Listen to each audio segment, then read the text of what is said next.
صلی علی سیدنا شفیعنا حبیبنا نبینا کریمنا مولانا محمد صلی علیہ الصلوۃ والسلام علیہ یا رسول اللہ صلی اللہ تعالی وسلم۔ آج عید کے تعلق سے بیان کرتے ہیں، اس لیے کہ عید کے مسائل کا جاننا بھی ضروری ہے، تو عید کے کچھ مسائل جو ہے سیکھ لیتے ہیں، سمجھ لیتے ہیں، ٹھیک ہے نا۔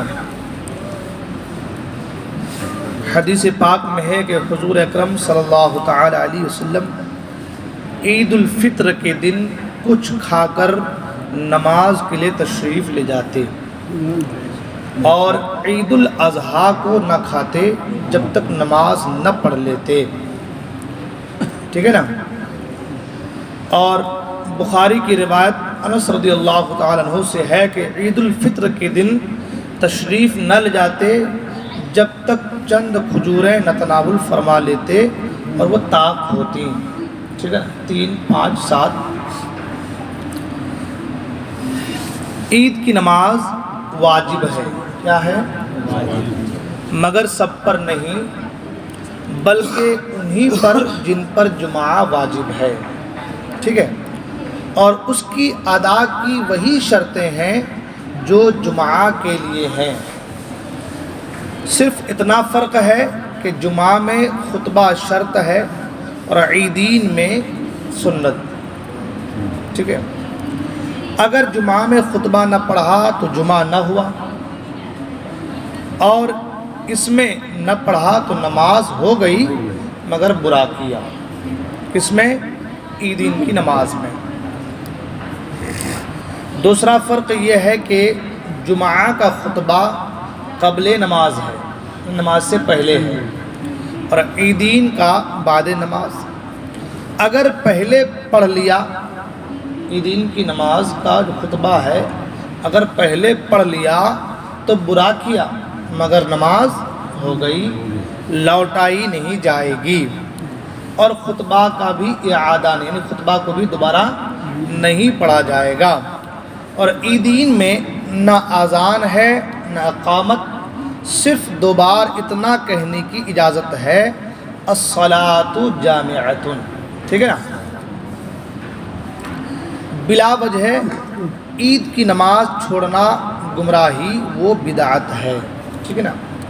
گاؤں میں عیدین کی نماز پڑھنا مکروہ تحریمی ہے، گاؤں میں ہے نا، جہاں پر جمعہ نہیں نا، گاؤں کھیڑے دیہات، وہاں پر جو ہے عیدین کی نماز پڑھنا مکروہ تحریمی ہے، ٹھیک ہے۔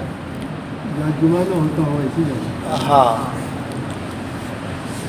عید کے دن کے جو مستحبات ہیں وہ حجامت بنوانا، ناخن ترشوانا، غسل کرنا، مسواک کرنا، اچھے کپڑے پہننا، نیا ہو تو نیا ورنہ دھلا ہوا، انگوٹھی پہننا، خوشبو لگانا، صبح کی نماز مسجد محلہ میں پڑھنا، عیدگاہ جلد چلا جانا، نماز سے پہلے صدقہ فطر ادا کرنا، عیدگاہ کو پیدل جانا اور دوسرے راستے سے واپس آنا، اور نماز کو جانے سے پیشتر چند کھجوریں کھا لینا، 3، 5، 7 یا کم و بیش مگر طاق ہوں، کھجوریں نہ ہوں تو کوئی میٹھی چیز کھا لے، ٹھیک ہے۔ نماز سے پہلے کچھ نہ کھایا تو گنہگار نہ ہوا، مگر عشاء تک نہ کھایا تو عتاب، ٹھیک ہے نا، عتاب کیا جائے گا، ٹھیک ہے۔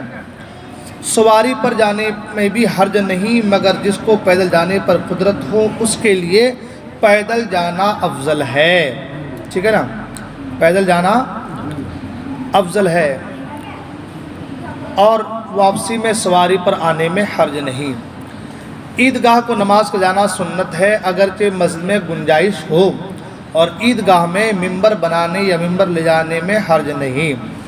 خوشی ظاہر کرنا، کثرت سے صدقہ کرنا، عیدگاہ کو اطمینان و وقار اور نیچی نگاہ کیے جانا، آپس میں مبارکباد دینا مستحب ہے، اور راستے میں بلند آواز سے تکبیر نہ کہے۔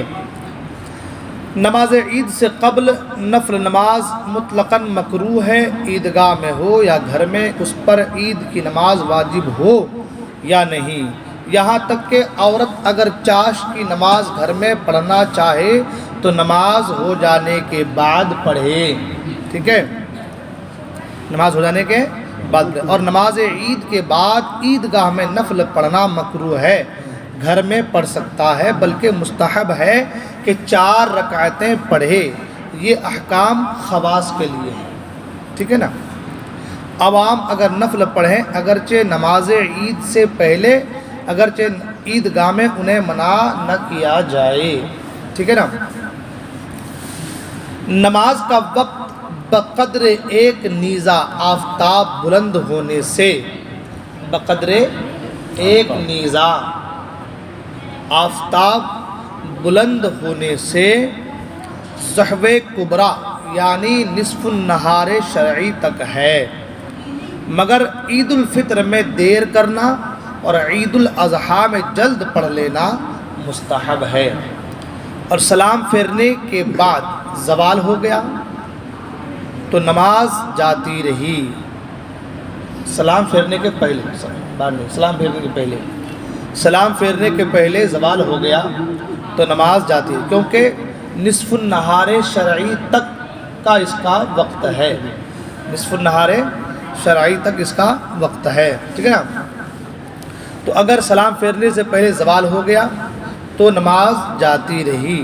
زوال سے مراد نصف النہار شرعی ہے، جس کے تعلق سے جو ہے ہم عصر کی درس میں گفتگو کر چکے ہیں کہ نصف النہار شرعی کیا ہے اور نصف النہار عرفی کیا ہے نا۔ نماز کا طریقہ، نماز عید کا طریقہ جو ہے وہ ہم بتاتے رہتے ہیں، آپ لوگ سنتے رہتے ہیں، اور آج کل واٹس ایپ میں بھی آتے رہتے ہیں۔ نماز عید کے حوالے سے کچھ مسائل سماعت کر لیں۔ امام نے 6 تکبیروں سے زیادہ کہیں، ٹھیک ہے نا۔ کتنی تکبیریں کہنی ہیں؟ مع 6 تکبیراتی، 6 زائد تکبیروں کے ساتھ، 6 تکبیریں نماز کے علاوہ، جو نماز تکبیریں ہوتی ہے، تکبیر انتقال ہے، وہ سب ہے، تکبیر تحریمہ ہے، ان کے علاوہ 6 زائد تکبیریں، 3 تکبیر پہلی رکعت میں اور 3 تکبیر دوسری رکعت میں کہی جائیں گی۔ تو امام نے 6 تکبیر سے زیادہ کہی تو مقتدی بھی امام کی پیروی کرے، ٹھیک ہے نا، مگر 13 سے زیادہ میں امام کی پیروی نہیں۔ یعنی کتنی تکبیریں ہیں؟ 6 تکبیریں ہیں، اور امام تکبیر پہ تکبیر کہے جا رہا ہے تو مقتدی بھی ان کی اقتداء کرے، لیکن 13 تکبیر سے زیادہ نہیں، ہے نا۔ 6 دنا 12 ہی ڈبل ہو جا رہے ہیں، 6 دنا 12 ہی ڈبل ہو جا رہے ہیں، پھر اس میں ایک اور تو 13 ہو گیا، تو 13 سے زیادہ میں جو ہے پیروی نہیں، 13 تک ٹھیک ہے نا۔ پہلی رکعت میں امام کے تکبیر کہنے کے بعد مقتدی شامل ہوا۔ ان مسئلوں کو ذرا ذہن میں رکھیں، کیونکہ بہت سے لوگ ایسا ہوتا ہے کہ تاخیر ہو جاتی ہے، عین وقت پہ آتے ہیں تو کیا ہوتا ہے کہ کسی کی رکعت چھوٹ جاتی ہے، کسی کی تکبیریں چھوٹ جاتی ہیں نا۔ تو اس کو آپ بالکل بغور سنیے، اور جن کو سمجھ میں نہیں آئے تو یہ ریکارڈنگ ہو رہی ہے، انشاءاللہ اس کو ہم یوٹیوب میں ڈالتے بھی ہیں، ہر مسئلہ جو ہے جو ہمارا یہاں پہ ہوتا ہے ریکارڈنگ ہوتی ہے، یوٹیوب میں ڈالتے ہیں، آپ اس کو بار بار جو ہے سن سکتے ہیں، ٹھیک ہے نا۔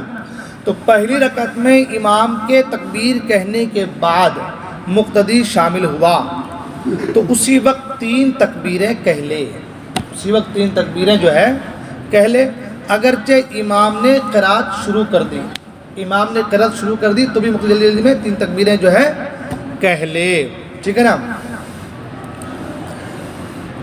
اور 3 ہی کہے نا، اگرچہ امام نے 3 سے زیادہ کہی ہے، اگر امام 3 سے زیادہ کہہ دیا ہے تو یہ اب کیونکہ ابھی شامل ہو رہا ہے تو اب وہ پہلا مسئلہ بیان کیا گیا کہ جس میں بتایا گیا کہ امام کی پیروی کرے، وہ جو شروعات سے ہے وہ یہ ابھی آ رہا ہے، ان کی تکبیریں چھوٹ گئی ہیں تو اب یہ 3 ہی تکبیر کہے، ٹھیک ہے نا۔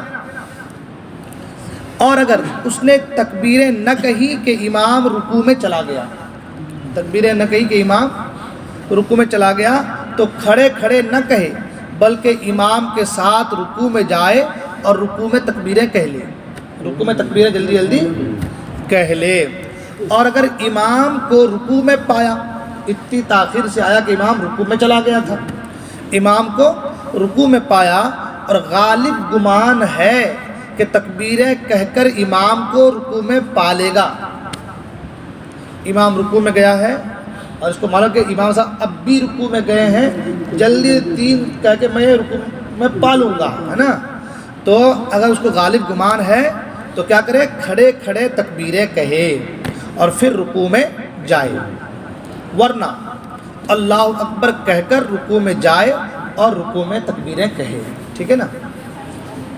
پھر اگر اس نے رکوع میں تکبیریں پوری نہیں کی تھی کہ امام نے سر اٹھا لیا، رکوع میں جو ہے تکبیریں اس نے پوری نہیں کر پائی تھی کہ امام نے سر اٹھا لیا، تو جتنی تھی وہ تکبیر رہ گئی، وہ ساقط ہو گئی۔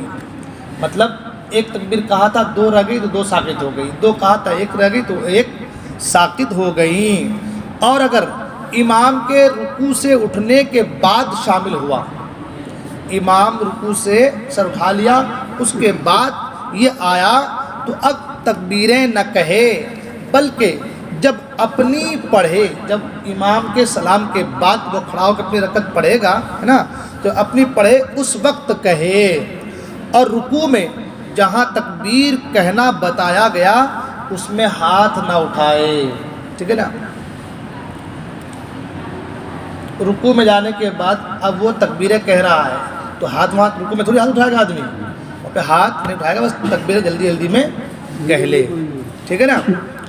اور اگر دوسری رکعت میں شامل ہوا، اور اگر دوسری رکعت میں شامل ہوا تو پہلی رکعت کی تکبیریں اب نہ کہے، ٹھیک ہے، کیونکہ اب وہ دوسری رکعت میں شامل ہوا ہے تو پہلی کا کہنے کا جو محل ہے، جو جگہ ہے، ہاں تو وہ بعد میں پڑھیں گے، ہاں وہ سب مسئلے آئیں گے ابھی، ہاں ٹھیک ہے نا۔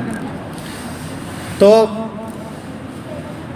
اب اگر وہ دوسری رکعت میں شامل ہوا تو پہلی رکعت کی تکبیریں اب نہ کہے، بلکہ جب اپنی فوت شدہ پڑھنے کھڑا ہو، جب اپنی دوسری رکعت جو رہ گئی ہے اس کو پڑھنے کے لیے کھڑا ہو اس وقت کہے۔ دوسری رکعت کی تکبیریں اگر امام کے ساتھ پا جائے فبہا، ورنہ اس میں بھی وہی تفصیل ہے جو پہلی رکعت کے بارے میں مذکور ہوئی، ٹھیک ہے نا۔ دوسری رکعت میں بھی اگر وہ لیٹ آیا، تکبیریں جو ہے اس کی رہ گئی، تو پہلی رکعت میں جیسا بتایا گیا ویسے ہی اس پر بھی وہ عمل کرے۔ جو شخص امام کے ساتھ شامل ہوا، امام کے ساتھ شامل ہوا، پھر اس کا وضو جاتا رہا، وضو ٹوٹ گیا، امام کے ساتھ تو شامل ہوا مگر وضو ٹوٹ گیا، تو اب جو پڑھے تو تکبیریں اتنی کہے جتنی امام نے کہیں، اگرچہ اس کے مذہب میں اتنی نہ تھیں۔ مطلب جو شخص امام کے ساتھ شامل ہوا اور پھر وہ سو گیا، نیند آ گئی، سو گیا، اس کا وضو جاتا رہا، تو اب جو دوبارہ وہ جو نمازیں پڑھے گا، مطلب جو پڑھے گا تو تکبیریں اتنی کہے جتنی امام نے کہی۔ مطلب وہ جو پہلے 12-13 تکبیروں کو بتایا گیا تو وہ نہیں کہ امام صاحب نے 12 کہی تھی تو میں بھی 12 کہوں گا، تو نہیں، ٹھیک ہے نا۔ امام تکبیر کہنا بھول گیا اور رکوع میں چلا گیا، جو زائد تکبیریں ہیں وہ کہنا بھول گیا اور رکوع میں چلا گیا، تو قیام کی طرف نہ لوٹے، واپس پھر سے رکوع سے نہ آئے، نہ رکوع میں تکبیر کہے، نہ وہ لوٹیں گے اور نہ رکوع میں تکبیر کہے۔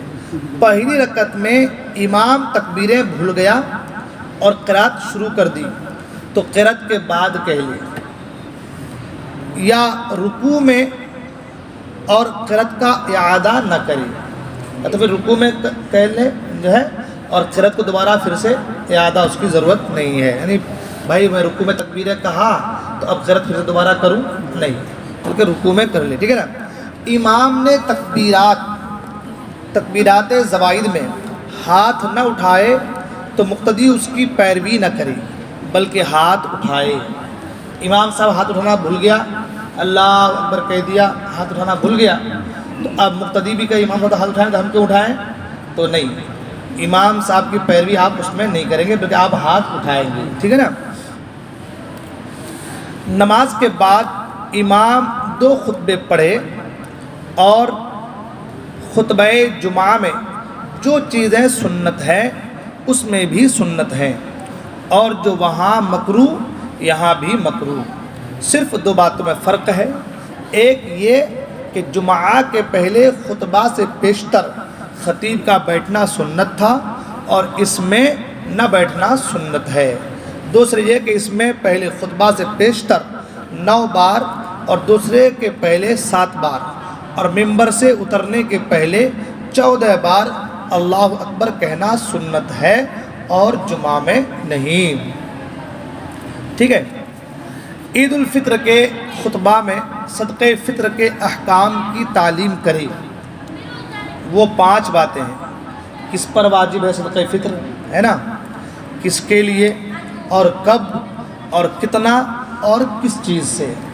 جب ہم عربی خطبہ پڑھتے ہیں تو عید کا جو خطبہ پڑھتے ہیں تو صدقہ فطر کے حوالے سے عربی میں وہ ساری باتیں آتی ہیں جن کے تعلق سے یہاں بتایا گیا ہے کہ فطرہ کس پر واجب ہے، کس کے لیے ہے، کب دینا ہے، کتنا دینا ہے، اور کس چیز سے دینا ہے، ٹھیک ہے نا۔ بلکہ مناسب یہ ہے کہ عید سے پہلے جو جمعہ پڑھے اس میں بھی یہ احکام بتائے جائیں کہ پیشتر سے لوگ واقف ہو جائیں، ٹھیک ہے نا۔ اور عید الاضحیٰ کے خطبہ میں قربانی کے احکام اور تکبیرات تشریق کی تعلیم کی جائے، ٹھیک ہے نا۔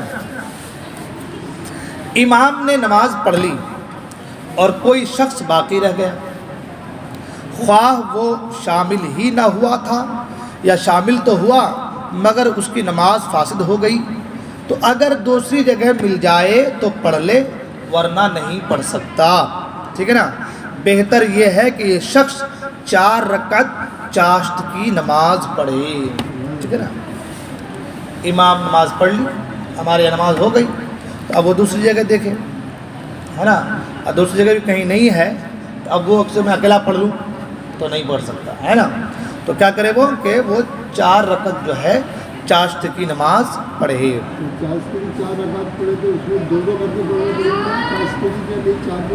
نفل نماز ہے 4 رکعت کی، اب ایک سلام سے پڑھی ہو چاشت کی، ہاں 2 رکعت نہیں پڑھ سکتے ہیں نفل نمازوں کے لیے جو ہے نا، 2 بھی 4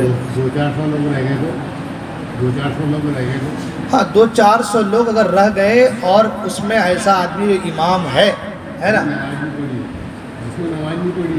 ہاں تو اس میں جس نے نماز نہیں پڑھی ہے نا، اس میں اگر کوئی امام ہے، مطلب ایسا آدمی ہے جو متقی پرہیزگار ہے، جو نماز پڑھانے کے قابل ہے، تو وہ نماز پڑھا سکتا ہے، ہاں نہیں ہے تو۔ اب اگر ایسا آدمی کوئی نہیں نماز پڑھانے والا ہے تو کسی کی نماز نہیں، تو چاہے اپنی اپنی پڑھے، پھر دوسری جگہ دیکھے، کہیں انتظام کرے، دوسری جگہ دیکھے، اگر حتی الامکان جہاں تک ہو وسیع اپنا بڑھائے دے کے کہیں مل جائے تو فبیہا، اور نہیں ملے تو پھر کسی کی نماز میں اپنے اپنے چاش پڑھے پھر وہ۔ ہاں مسئلہ کسی عذر کے سبب عید کے دن نماز نہ ہو سکی، مثلا سخت بارش ہوئی یا ابر کے سبب چاند نہیں دیکھا گیا اور گواہی ایسے وقت گزری کہ نماز نہ ہو سکی، یا ابر تھا اور نماز ایسے وقت ختم ہوئی کہ زوال ہو چکا تھا، تو دوسرے دن پڑھی جائے، اور دوسرے دن بھی نہ ہوئی تو عید الفطر کی نماز تیسرے دن نہیں ہو سکتی، اور دوسرے دن بھی نماز کا وہی وقت ہے جو پہلے دن تھا، یعنی ایک نیزہ آفتاب بلند ہونے سے نصف النہار شرعی تک، اور بلا عذر عید الفطر کی نماز پہلے دن نہ پڑھی تو دوسرے دن نہیں پڑھ سکتے، بلا عذر بغیر کسی عذر کی جبر سے نہیں پڑھتے ہم لوگ، بلکہ نہیں پڑھی پہلے دن تو دوسرے دن نہیں پڑھ سکتے، ٹھیک ہے نا۔ عید الاضحیٰ تمام احکام میں عید الفطر کی طرح ہے، صرف بعض باتوں میں فرق ہے۔ اس میں مستحب یہ ہے کہ نماز سے پہلے کچھ نہ کھائے، ہے نا، اگرچہ قربانی نہ کرے، اور کھا لیا تو کراہت نہیں، اور راستے میں بلند آواز سے تکبیر کہتا جائے، اور عید الاضحیٰ کی نماز عذر کی وجہ سے 12ویں تک بلا کراہت مؤخر کر سکتے ہیں، 12ویں کے بعد پھر نہیں ہو سکتی، اور بلا عذر 10ویں کے بعد مکروہ ہے۔ ٹھیک ہے نا، یہ کچھ مسائل ہو گئے۔ بعد نماز عید مصافحہ معانقہ کرنا، جیسا کہ عموماً مسلمانوں میں رائج ہے، بہتر ہے کہ اس میں اظہار مسرت ہے۔ ٹھیک ہے، اس کے بعد نماز عید کے حوالے سے جو ہے یہ کچھ مسائل جو ہے۔ گائے باندھنے کا مقصد کیا ہے؟ ایک منٹ، کیا بول رہے ہیں؟ عیدگاہ باندھنے کا مقصد کیا ہے؟ ہمارے بزرگوں نے جو عیدگاہیں باندھ کے رکھی ہے، ہاں، تو یہ مقصد کیا ہے اس کا؟ مقصد یہ ہے کہ ایک دن ملتا ہے، سب لوگ اس میں شامل ہو جائیں، ایک ساتھ ایک دوسرے کے دکھ درد کو سمجھیں، جیسا کہ جمعہ کے تعلق سے بھی حکم ہے۔ جمعہ کا معنی جمع ہے، یعنی سب لوگ جمع ہو جائیں۔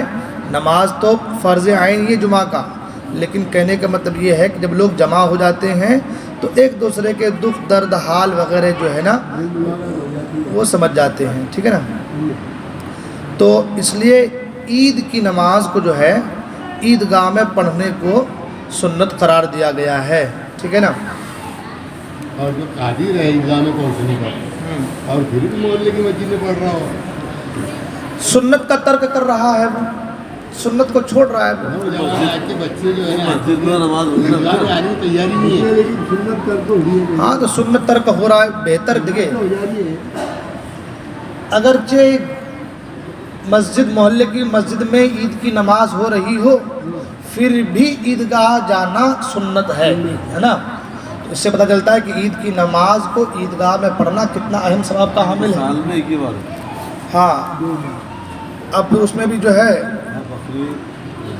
اب یہ بچہ جو ابھی اس کی عمر کی ہے، ہاں یہ وہ ایک دو بار گیا ہوں تو گیا ہوں، اس کو آپ نے لے گیا ہوں ان کی پڑھ کے عیدگاہ میں۔ ہاں، یہ جو بول رہے ہیں صحیح بول رہے ہیں، پھر نوجوان بچے بھی مسجد میں آ رہے ہیں۔ اور اس کی وجہ ہے کہ وہاں پہ جو عید پڑھنے کا جو طریقہ ہے وہ طریقہ ایسا ہے کہ کوئی ہاتھ اٹھا لے گا تو کوئی ہاتھ باندھ لے گا تو کوئی کچھ طرح کا سوال نہیں ہے۔ اب عید کی نماز میں جماعتی سنی مکسر ہو جائے تو اس کا تو کوئی یہ نہیں ہے۔ امام اگر اپنا ہے تو اپنا ہے، درست ہے، ان کے پیچھے نماز درست ہے نا۔ اب ہماری وجہ بھی کچھ لوگ آ جاتے ہیں وہاں بھی لوگ، ہاں تو اب ان کی وجہ سے ہم لوگ نماز چھوڑ دیں گے؟ ہاں، تقدیر کے اندر کیا رہتا ہے کہ تقدیر کو ہاتھ اٹھا رہا ہے تو کوئی ہاتھ باندھ لے گا تو پھر اس کو بھی چل جائے گا۔ اس کے لیے مکبر کا انتظام کیا جائے نا اس کے لیے۔ گڑبڑ یہاں عیدگاہ میں جانے کو انہوں نوجوانوں نے زیادہ گڑبڑ یہ ہوتی ہے، باہر نہیں جانے کی ہوتی ہے۔ نہیں، پھر دوسرے ایک اب وہ بات کیا اس کے نوجوان کا کیا مسئلہ ہے وہ نوجوان ہی بتا پائیں گا۔ حضرت نوجوانوں میں وہاں نہیں جانا، اس کا ایک جوان مسئلہ، بہت کام رہتے ہیں۔ اس کی ایک وجہ یہ بھی ہے کہ نوجوان جلدی اٹھتے نہیں، وقت پہ اٹھتے نہیں، پھر